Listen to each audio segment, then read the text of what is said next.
서울 신림동 고시원에서 고시생의 기묘한 괴담.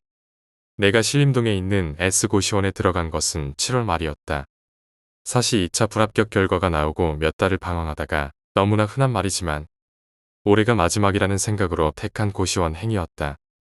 낙방하고 난 뒤 몇 달을 위로줄랍시고 술에 쩔어 지냈더니 돈이 모자라서 애지중지하던 깁슨 레스폴 커스텀 기타까지 팔아야 했다. H대학 보컬 그룹에서 기타를 칠 때 5달 동안 아르바이트를 하며 모은 돈으로 산 보물 이루었다. 그것을 낙원상가의 중고매장에 헐값으로 넘기며 생각했다. 반드시 올해 합격해서 첫 검사 월급을 룸살롱 호스티스 가슴골이 아니라 이놈을 다시 사는데 써야겠다고. 신림동에 널리고 널린 고시원 중에서 특별히 S고시원을 택한 것은 이유가 있었다. 우연히 보게 된 주간고시 소식에 매년 너댓 명의 고시 합격자를 배출해내는 이른바 명당으로 소개된 곳이었던 것이다. 너댓 명이라고 하면 잘 실감이 나지 않지만 전체 수용 인원이 50명이 고작인 작은 고시원에서 너댓 명이면 놀라운 합격률이었다. 보통 고시원 쪽방이 한쪽 면에 10개씩 늘어서 있으니까 매년 그중 한 방에는 쭉 합격 플랜카드가 붙는다는 뜻이다. 10연발 권총에 랜덤으로 총알을 한 발 넣어보자. 그걸 머리에 대고 쏘면 1억을 준다고 해도 진심으로 선뜻 응할 사람은 없을 것이다. 10%라는 수치는 그 정도의 힘을 가지고 있다. 방이 다 찼는데요. 방학 시즌인데다 고시 소식에 나오면서 진짜 순식간에 꽉 찼다니까요. 지금 예약하셔도 2달은 기다리셔야 해요. 눈이 반쯤 감긴 총무가 잠이 덜 깬 목소리로 말했다. 30대 초반으로 보이는 앞 이발이 툭 튀어나온 마른 남자였는데 벌써부터 훌떡 벗어진 이마에는 벌건 반점이 일장기처럼 찍혀 있었다. 아마 뼈밖에 없는 팔뚝에도 같은 문양이 찍혀 있을 것이다. 두툼한 헌법책은 책상 뒤쪽에 마련된 간이 침대에 있었으니 용도를 알 만했다. 고시원 총무를 몇 년쯤 하다 보면 누워서 공부를 할 수 있는 내공이 생기나 보다. 어제 전화드렸을 땐 방 하나가 남았다고 하셨잖아요. 내가 따지듯이 묻자 총무는 그거요. 하면서 뒷머리를 벅벅 긁었다. 제가 잠이 덜 깨서 잘못 말씀드렸어요. 원래 그 방은 비어있는 방인데. 원래 비어있는 방이요? 어이가 없었다. 비워두기 위해서 있는 방이라니. 그게 사정이 좀 있어요. 실생들 불만이 유난히 자주 들어오는 방이라서 작년 가을 이후로 가끔 청소할 때 빼놓곤 잠가두고 있거든요. 총무가 이제 잠이 깨는지 발음이 좀 또렷해졌다. 튀어나온 앞니로 아랫입술을 잘근잘근 씹으며 잘도 짓걸려댄다. 불만이라니요? 별건 아니에요. 자꾸 옆방에서 소리가 들린다고 하고 문 앞에 사람이 자주 왔다 갔다 해서 집중이 안 된다고도 하고요. 원래 고시원이라는 데가 그렇잖아요. 방음도 잘 안 되고 사람도 많고. 유독 그 방만 그런가요? 위치상 문제될 건 없어요. 세면실이나 휴게실하고도 떨어져 있고요. 창가 쪽이라서 외부 소음이 좀 있긴 해요. 창문이 상가 주차장 이쪽에 있거든요. 그래도 심각할 정도는 아닌데 아무래도 방 자체가 문제라기보다는 유독 그 방에 들어오신 분들이 신경이 좀 예민하셨던 것 같아요. 아무튼 자꾸 불만이 들어오면 고시원 이미지도 있고 해서 아예 그 방은 접수를 하지 않고 있어요. 혹시 방 번호가 666호실인가요? 1028호실이라든지 246호실인데요. 총무가 심드렁하게 말했다. 그거라면 별로 겁나지 않는 번호였다. 일단 보여주세요. 말씀드렸다시피 그 방은 보기만 할게요. 총무는 만화에나 나올 듯한 표정으로 잠시 잉 하고 미간을 찡그리더니 열쇠 꾸러미를 들고 자리에서 일어났다. 따라오세요. 총무가 앉아있던 책상에는 법전 대신 성경책이 놓여 있었다. 여기에요. 문을 열자 환한 햇살을 기대했던 것과는 달리 방 안이 어두침침했다. 창가방이라고 하시지 않았나요? 햇빛이 드는 쪽이라 낮에는 커튼을 쳐놔요. 총무가 창가에 다가가서 검은 커튼을 좌우로 열어젖히자 비로소 방 안이 환해졌다. 그것은 차마 방이라고 부르기도 민망한 정도의 크기였다. 차라리 넓은 관이라고 부르는 편이 나았다. 내 키가 180을 넘지 않는 것이 이렇게 다행스러웠던 적도 없었다. 아마 그랬다면 정수리와 발바닥을 양쪽 벽에 딱 붙이고 잠을 자야 할 판이었다. 한평 남짓한 공간에는 책상과 의자 그리고 발을 책상 및 공간으로 넣어야 하는 침대 하나가 부피를 점유하고 있는 물체의 전부였다. 새로 도배했는지 벽지는 깨끗했다. 고시원생 중에는 낮밤을 거꾸로 사는 사람들이 많아서 커튼은 모두 검은색이에요. 뭐 처음엔 어둡네 음침한 애들 하셔도 나중엔 적응하시더라고요. 검은 커튼이라 특이하군요. 정말 먹물처럼 검은 커튼이었다. 검지와 엄지로 살짝 비벼보니 비단결같이 결이 촘촘하고 매끈한 질감이 느껴졌다. 이 정도 밀도로 집주되어 있으면 대낮에도 햇빛이 스며들지 않는 것이 당연했다. 고개를 들어보니 창문과 천장 사이에 폭 10cm 정도의 공간이 있어서 커튼의 끝은 그 속으로 들어가 보이지 않았다. 커튼이 망가지거나 하면 도대체 어떤 식으로 교체하는 걸까? 이 방으로 하고 싶어요. 선택의 여지가 없었다. 나는 꼭 이 고시원에 들어오고 싶었고 남는 방은 이 방 하나뿐이었다. 총무가 또다시 핏발로 아랫입술을 깨물며 난처한 표정을 지었다. 일단 원장님께 말해보고요. 총무는 어딘가로 전화를 하더니 잠시 후 나에게 246이라는 숫자가 적힌 작은 열쇠 하나를 주었다. 쓰셔도 된대요라니. 싱거울 정도로 간단했다. S고시원은 주상복합 아파트 단지의 2층에 위치해 있었다. 지하에는 찜질방이 있었고 1층에는 종합상가, 2층에는 고시원 및 병원이 있었다. 그 위로는 15층짜리 아파트 단지가 수직으로 올라갔다. 특히 상가에 해당하는 1층과 2층의 면적이 넓어서 건물의 전체적인 모습은 시루떡 위에 전병을 포개어 놓은 듯한 형상을 하고 있었다. 고시원 뒤쪽에는 건물 주차장이 있었다. 한쪽에 청소도구나 삽, 쓰레기 수거 포대 등을 모아두는 컨테이너 창고가 있었고 담장을 따라 작은 텃밭이 빙 둘러져 있었는데 그곳에는 누가 돌보고 있는지 상추나 호박 따위의 야채류가 자라고 있었다. 창문은 모두 건물 뒤쪽에 주차장을 면해 있는데 일렬로 쭉 늘어선 10여 개의 창문에 모두 검은색 커튼이 쳐져 있는 모습이 인상적이었다. 내 방 창문이 어디쯤일까 속으로 위치를 계산하며 바라보고 있는데 갑자기 커튼 사이로 둥글고 흰 물체가 불쑥 나타났다. 자세히 보니 그것은 관리인 몰래 창문에서 담배를 피우는 고시생들의 얼굴이었다.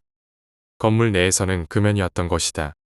주차장을 한 바퀴 빙 둘러보고 막 2층 계단으로 올라가려는 순간 거무튀튀한 물체 2개가 내 발 앞을 쏜살같이 지나갔다.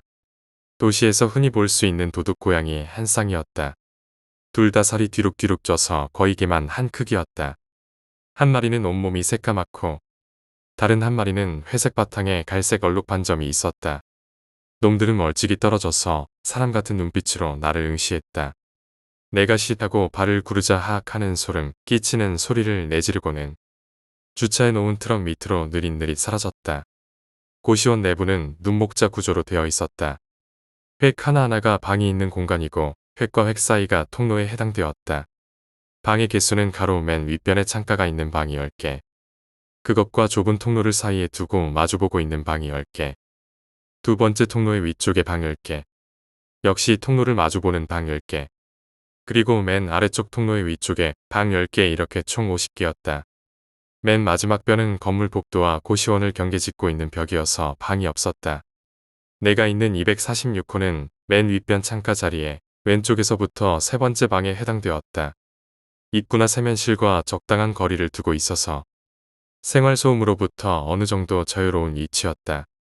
소음보다 더 신경 쓰이는 것은 고시원 전체를 매캐하게 뒤덮고 있는 독특한 향 냄새였다. 어쩌면 50명에 육박하는 남자들이 일제히 뿜어내는 노총각 특유의 냄새인지도 몰랐다.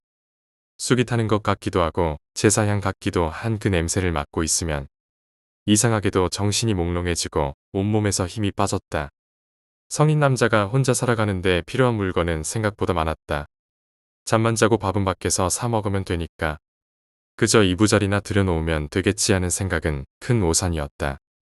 당장 아침에 일어나서 씻으려면 샴푸, 비누, 치약, 칫솔이 필요했다. 갈아입을 위아래 옷도 필요했고 옷이 있으면 그것을 담을 수납상자도 필요했다. 옷은 입으면 빨아야 한다.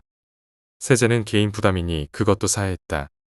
뿐만 아니라 세탁한 빨래를 넣고 다닐 빨래 바구니와 건조대에 걸을 옷걸이도 필요했다. 벽에 수건이나 바지 따위를 걸 수 있는 가니고리도 샀다. 차마 고시원에서 망치를 휘두를 용기는 없었다. 옷 수납상자와 빨래 바구니 등은 둘 공간이 없어서 인터넷으로 주문한 조립식 선반에 두었다. 그 밖에 공부에 필요한 온갖 문구류 따위를 사고 삐걱거리는 나무 의자를 듀오백으로 바꾸고 나니 어느새 깁슨 기타를 판 돈은 눈 녹듯이 사라지고 말았다. 그토록 아끼던 기타의 부속을 하나하나 뜯어서 치약이나 빨래 바구니 따위와 바꾸었다고 생각하니 기분이 우울해졌다. 인터넷 쇼핑은 여러모로 편리했다. 가격 비교를 쉽게 할 수 있어서 손품만 팔면 시중가보다 훨씬 저렴하게 살 수 있었다. 요즘은 주문하고 다음 날이면 배송이 되니 양손을 비닐봉지를 서너 개씩 들고 시장을 돌아다닐 일도 없었다. 게다가 오프라인에서는 쉽게 보기 힘든 기발하고 재미있는 물건들도 많았다. 그 중에서도 가장 내 마음에 드는 것은 프로젝션 알람 시계였다. 일반 자명종 시계와 달리 레이저 빔 같은 것을 벽에 쏴서 시간을 알려주는 시계였는데 불을 끄면 붉은 빛으로 된 시간이 아주 선명하게 보였다.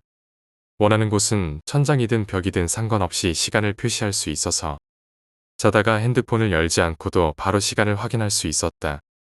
나는 그것을 입구 쪽 선반 위에 놓아서 커튼에 투서되도록 해두었다. 그러니까 책상에서 내가 공부하다가 고개를 들면 바로 확인할 수 있는 바로 그 위치였다. 침대에서 머리를 그 반대쪽으로 놓고 자니까 그렇게 해야 누운 상태에서도 한눈에 시간을 확인할 수 있었다. 첫날 대전에 있는 집에서 택배로 붙여준 짐을 대충 정리하고 나니 어느새 새벽 1시가 넘어 있었다. 하루 종일 쇼핑을 다니고 이삿짐을 정리하느라 책은 한자도 들여다보지 못했다. 30분이라도 공부를 하려고 막 책상에 앉는데 누군가 노크를 했다. 이 시간에 누굴까? 의아해하며 문을 열어보니 서글서글해 보이는 인상의 키 큰 청년이 플라스틱 쟁반에 커피 2잔을 받쳐 들고 있었다. 순정 만화 주인공처럼 긴 갈색 머리에 크고 맑은 눈을 가진 선량해 보이는 사람이었다. 안녕하세요. 아직 안 주무셨네요. 235호에 사는 이창민이라고 합니다.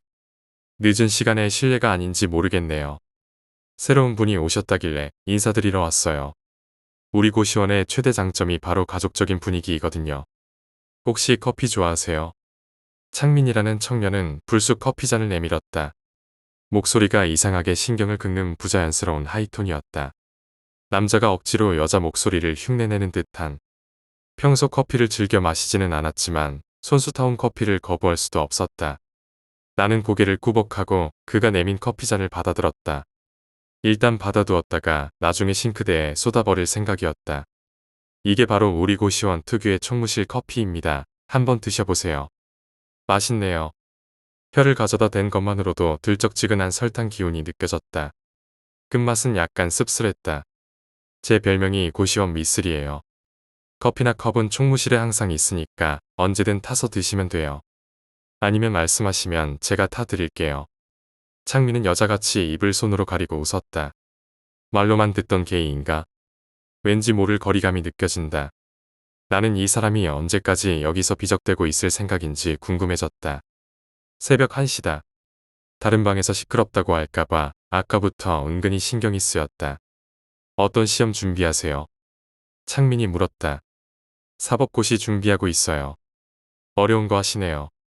저도 재작년까지 사시 준비하다가 도저히 가망이 안 보여서 7급 공무원으로 바꿨어요. 저번 달에 서울시 일반행정직 시험을 봤는데 정말 걱정이에요. 붙기만 한다면 정말 무슨 짓이라도 할 수 있을 거예요. 그는 내 방문 기둥에 몸을 기댄 채 고시와 정치와의 관계, 경제, 사회 문제까지 끊임없이 짓걸려댔다. 그의 말을 듣고 있자면 그가 연거푸 시험에서 미끄러지는 이유에 그의 탓은 하나도 없어 보였다. 잘 되면 내 탓, 못 되면 사회 탓이라는 루저의 전형적인 모습이었다. 이 시간에 남의 방문 앞에 버티고 서서 수다를 떠는 것을 보면 예절에도 밝아 보이지는 않았다. 나는 조금씩 짜증이 밀려왔지만 그냥 듣고 있기만 하기도 멋쩍어서 간간히 맞장구를 쳐주며 커피를 홀짝거렸다. 아들 뒷바라지하느라 포장마차에서 고생하신다는 어머니의 감동적인 인생 역전까지 말한 후에야 그의 수다는 끝이 났다. 그때쯤 커피와 함께 나의 인내심도 슬슬 바닥을 드러내고 있었다. 이거 첫날부터 제가 말이 너무 많았군요. 안 그래도 짐 정리하시느라 피곤하실 텐데. 사실 그 말은 30분 전에 나왔어야 했다. 아니요, 덕분에 재미있었습니다. 앞으로도 종종 인사드릴게요. 그럼 이만. 저야말로 잘 부탁드립니다. 보험 설계사같이 끈덕지게 달라붙던 그를 돌려보내고 나자 갑자기 피로감이 확 밀려왔다. 커피를 마셨는데도 정신이 몽롱했다. 하긴 커피를 마시면 잠이 안 온다는 속설은 커피를 마셨으니 잠이 안 올 것이다라는 자기 최면 때문이라는 기사를 어디선가 본 것 같다. 나는 책상 위에 엎드려 문제집에 얼굴을 처박은 채 그대로 골아떨어지고 말았다. 다음 날 핸드폰 알람 소리에 깨어나 보니 아침 8시 반이었다.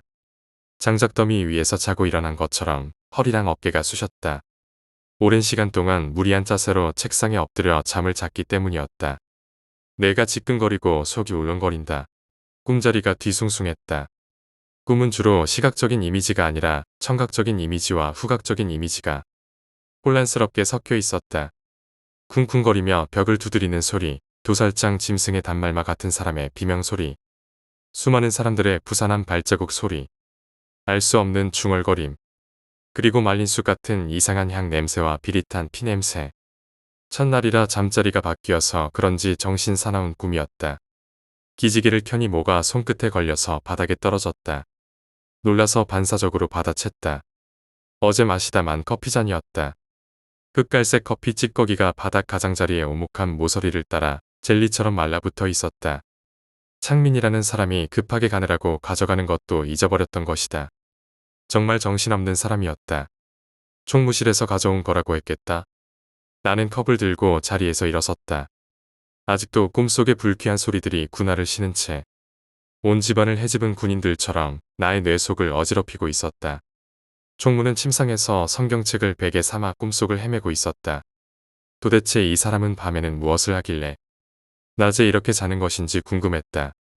몇 번 본 적은 없지만 볼 때마다 졸린 표정 아니면 엎드려 자는 모습이었다.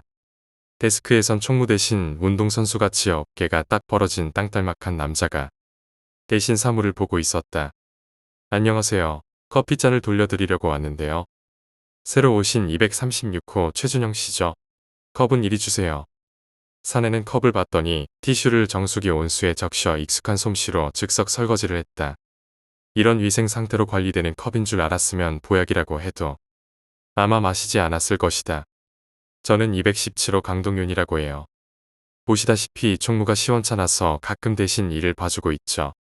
준영 씨랑은 같은 통로에 있으니까 아마 자주 마주칠 겁니다. 남자가 가지런한 일을 드러내고 싱긋 웃으며 악수를 청했다. 엉겁결에 마주쥔 사내의 손은 나무 등껍질처럼 울퉁불퉁하고 거칠었다. 바이스로 조이는 듯한 묵직한 악력이 느껴졌다. 운동하시나 봐요. 자세히 보니 동윤이라는 남자의 체격은 통상적인 의미에서의 건장함을 훨씬 넘어서 있었다.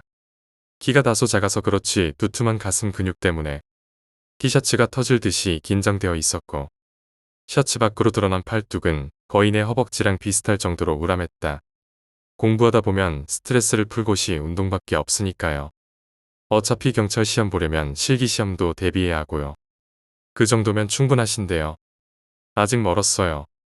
옆 건물에 T헬스장이라고 있는데 여기 고시원생이라고 하면 회비도 10,000원이나 할인돼요. 혹시 운동 좋아하시면 같이 하실래요? 아니요, 전 운동이라면 질색이라서요. 이런 고릴라 같은 놈과 같이 운동을 하다간 걸어 나오기도 힘들 것 같았다.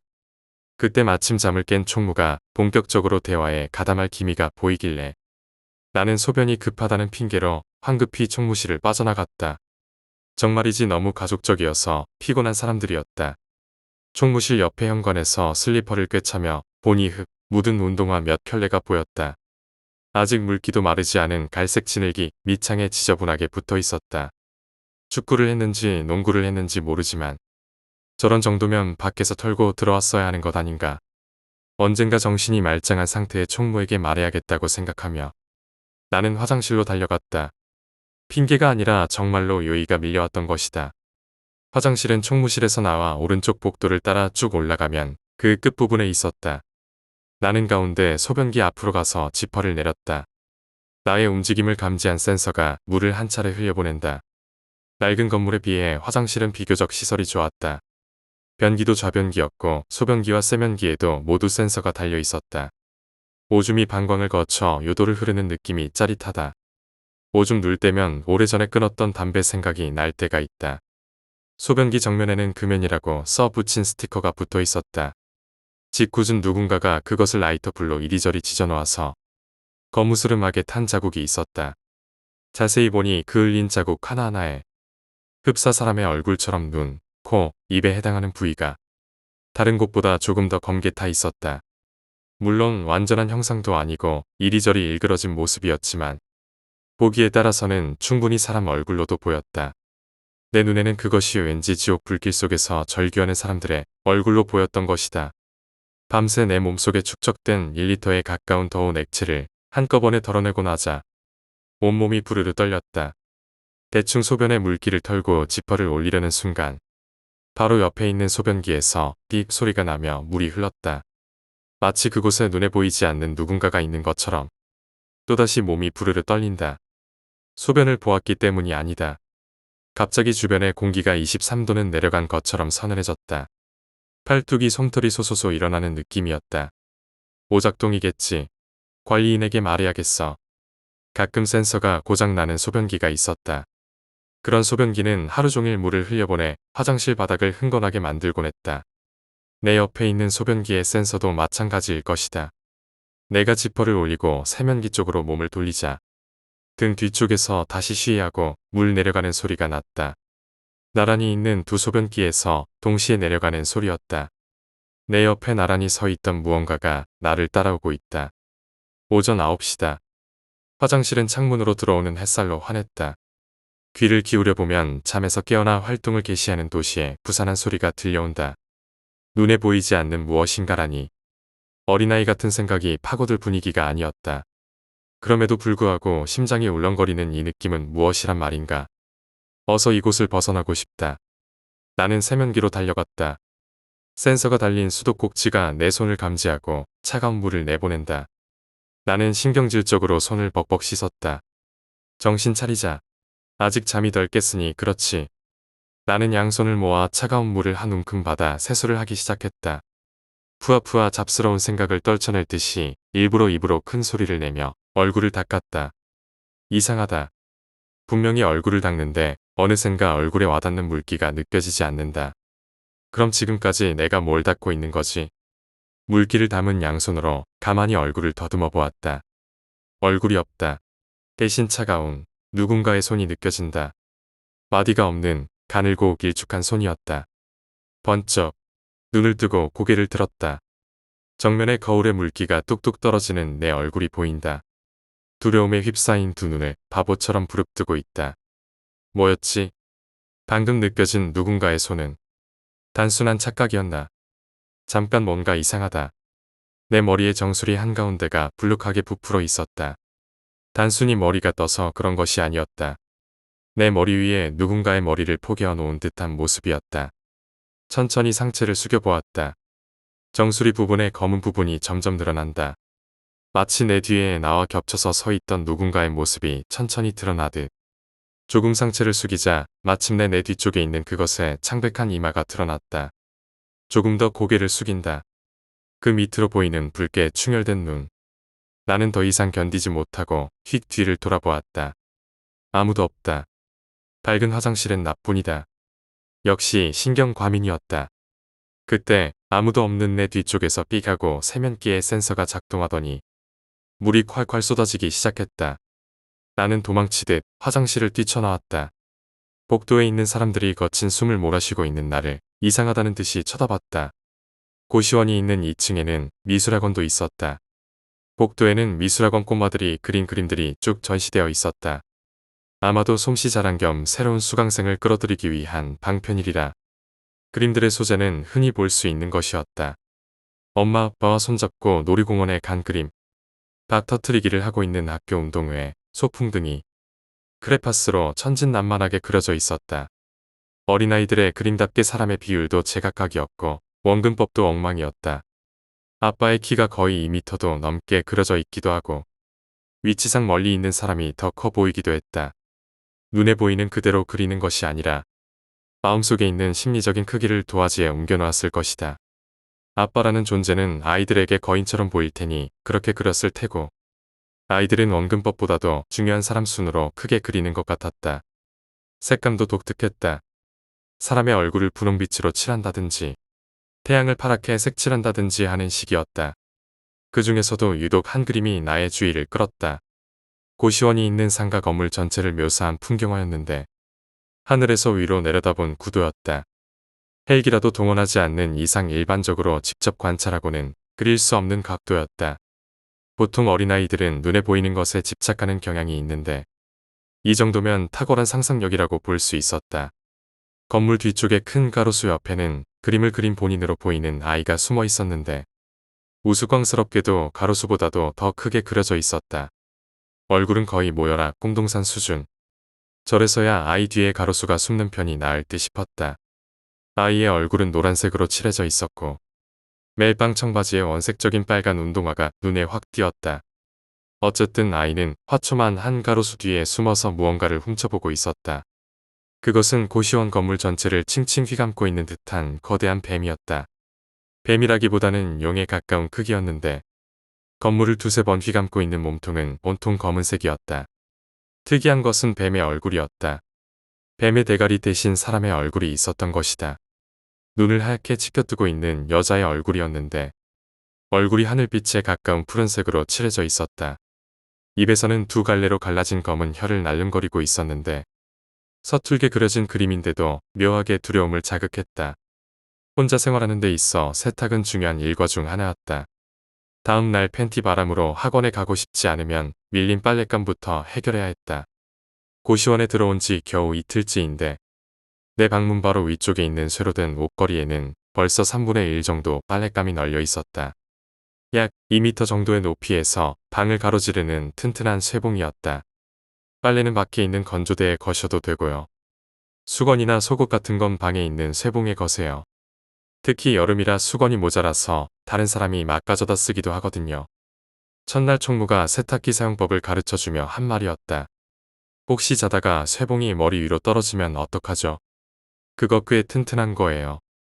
고시원 자체가 옛날 건물이라 벽이 요즘 고시원같이 합판이나 석고보드가 아니라 벽돌로 되어 있거든요.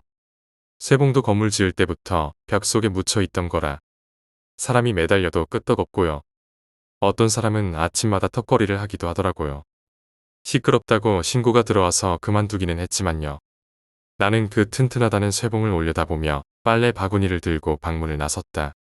세탁실로 가려면 내 방문을 나와 양쪽으로 마주본 문이 쭉 늘어서 있는 좁은 통로를 지나야 했다. 귀신이 밤마다 방문을 하나하나 두드리고 다닌다는 괴담이 있다. 거울릴 만한 그런 구조였다. 여름에는 대개 반쯤 문을 열고 생활서인지 방마다 발이나 천이 쳐져 있었다. 프라이버시 보호를 위한 최소한의 조치였다. 방 번호를 외우기 힘드니까. 편의상 천에 그려진 그림으로 호칭을 대신하는 경우도 있었다. 이를테면 태극기방 비치타월방 이런 식이었다. 내 방은 일명 스파이더맨 방이었다. 문가리개로 쓰는 대형 비치타월에 스파이더맨 캐릭터가 그려져 있었던 것이다. 복도를 지나가면서 옆방을 슬쩍 보았다. 문은 닫혀 있었지만 문 위쪽 좁은 창을 통해 불이 켜져 있었다. 도대체 어떻게 생긴 사람인지 궁금했다. 바로 옆방임에도 불구하고 아직 한 번도 얼굴을 보지 못했다. 세탁실에 들어서자 눅눅한 증기가 확 얼굴을 덮친다. 샤워실과 공용이라 누군가 더운 물로 샤워를 하고 있었다. 샤워기 쪽에 처진 간이 커튼 밑으로 남자의 두 발이 보였다. 그 밑에서 붉은 피가 물에 섞여 아메바처럼 꿈틀거리며 타일골을 헤치고 흘러내렸다. 어디 다쳤나? 커튼 뒤에서는 고개를 숙이고 묵묵히 서 있는 남자의 그림자가 비쳐 보였다. 낮은 톤으로 뭐라고 알아들을 수 없는 말을 중얼거리고 있었다. 걱정되긴 했지만 뭐라 말을 붙이기도 어색했다. 나는 샤워실 구석진 곳에 있는 세탁기를 열고 그동안 쌓인 세탁물을 쏟아부었다. 세탁기는 자동으로 설정되어 있어서 세제를 뿌리고 작동 버튼만 누르면 끝이었다. 버튼을 꾹꾹 누르고 손을 털자 세탁기는 주책 맞은 아줌마처럼 몸을 실룩거리며 빨래를 돌렸다. 세탁기에 표시된 남은 시간 38분이었다. 스터디 자료나 정리하고 오면 딱 맞을 시간이었다. 막 세탁실을 나서는 순간 어디선가 어서 나가 하고 버럭고함을 지르는 소리가 났다. 아니 차라리 느낌이랄까? 귀를 통해서 들리는 소리가 아니라 머릿속으로 누군가의 목소리를 상상할 때 느껴지는 그런 목소리였다. 퍼뜩 놀라서 다시 들어가 보았다. 내가 거칠게 문을 연 반동 때문이었는지 샤워 커튼이 약간 펄럭였다. 그런데 그곳에 있어야 할 사람의 그림자가 보이지 않았다. 맨발로 샤워실로 뛰어들어가 커튼을 젖혀보아도 마찬가지였다. 이럴 수가, 아까 그 사람은 어디로 사라진 거지? 벌써 나갔나?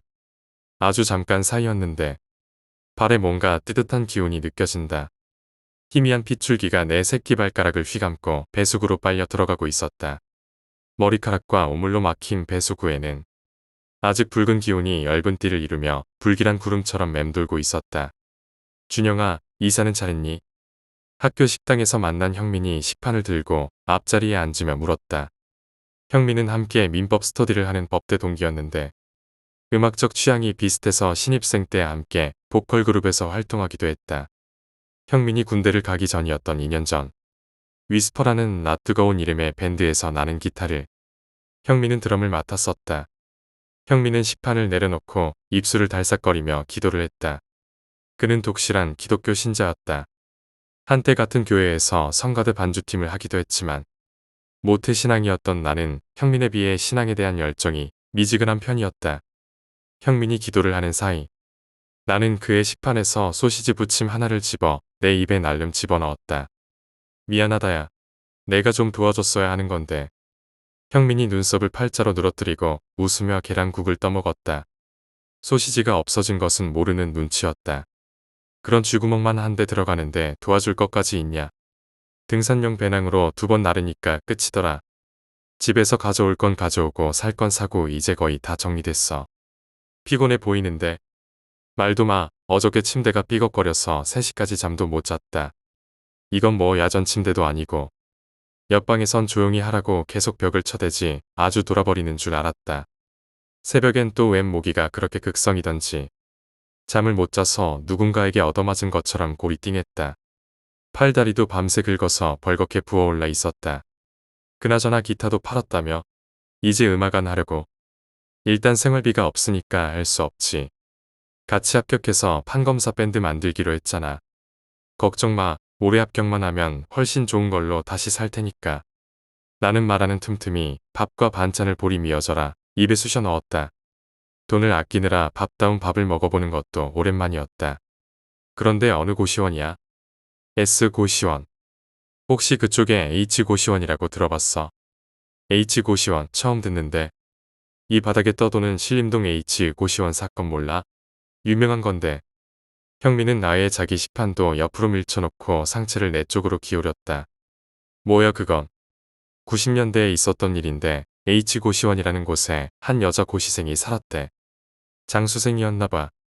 90년대면 무슨 전설의 고향이냐? 좀 끝까지 들어보라니까. 왜 지방에서 상경해서 친구도 없이 공부만 하는 애들 있잖아. 밥도 혼자 먹고 공부도 혼자 하고 하루 종일 말 한마디 안 하고 사는 애들. 그 여자도 그런 유형이었나봐. 그래도 이 바닥에서 몇 년을 꿇었으니 짬밥이 있는지. 실력은 웬만한 학원 강사 뺨쳤다는군. 학원에서 누가 물어봐도 척척이었대. 한마디로 요즘에 나와 같은 상태였군. 실력은 딴판이지만. 암튼 몸매도 날씬하고 얼굴도 예뻐서 꽤 눈에 띄는 여자였나봐. 하긴 당시엔 고시 공부를 하는 여자 자체가 희소성이 있는 시대였으니 오죽했겠어. 근데 이상하게도 그 여자한테 찝적대는 남자는 없었대. 성격이 안 좋았나? 아니, 그 여자의 특이한 모습 때문이었어. 일종의 징크스였던 거지. 어떤. 특이하게도 그 여자는 스스로 맹세하기를 시험이 끝날 때까지. 그때였다. 또 다른 스터디 멤버인 동현이가 나타난 것은. 그 뒤로 대화의 주제가 어찌어찌 고시 쪽으로 흘러가는 바람에 나는 형민의 뒷이야기를 못 듣고 말았다. 당시에는 별로 궁금하지 않아서. 형민은 물론 나조차도 그 일을 까맣게 잊고 살았다. 당분간은 말이다. 나는 스터디를 마치고 돌아오자마자 총무실부터 들렀다. 택배가 올 것이 있었다. 웬만한 우편물은 총무실에서 받아두었기 때문에 낮에 마음 놓고 돌아다닐 수 있어 편리했다. 혹시 246호실로 택배 온 것 있나요? 문을 열자 총무실에는 웬 낯선 여자가 와 있었다. 50대 초반으로 보이는 여자였는데 기품 있어 보이는 단아한 정장 차림에 자연스러운 갈색 퍼머 머리가 나이에 맞지 않게 세련된 느낌을 주었다. 준영씨, 우리 원장님 처음 뵙죠? 최경란 원장님이세요. 안녕하세요. 얼결에 인사를 하자 여자가 온화한 미소를 지으며 고개를 끄덕였다. 이름만 들으면 무슨 미용실 원장 같았다. 우리 원장님은 정말 대단한 분이세요. 이곳 건물주이신데다 현직 변호사이시거든요. 당시에 여자가 사시에 합격했으니 정말 대단했죠. 대단하긴 뭘, 누구나 노력만 하면 할 수 있는 걸. 박군도 열심히 하면 올해 꼭 합격할 수 있을 거야. 원장은 부드럽게 웃으며 말했다. 웃을 때 양볼에 보조개가 움푹 들어가서 나이를 무색게 하는 섹시함마저 풍기고 있었다. 최준영 씨라고 했죠? 불편한 사항이 있으면 언제든 총무실 통해서 말씀해 주세요. 제가 이곳을 인수한 이유도 후배들이 보다 좋은 환경에서 공부하기를 바래서이니까요. 열심히 하셔서 꼭 합격하시고요. 원장이 내 어깨를 가볍게 두드려 주었다. 나이가 들어서 주름이 있었지만 여전히 희고 긴 손가락이었다. 약지 손가락에는 십자가 모양 반지가 있었다.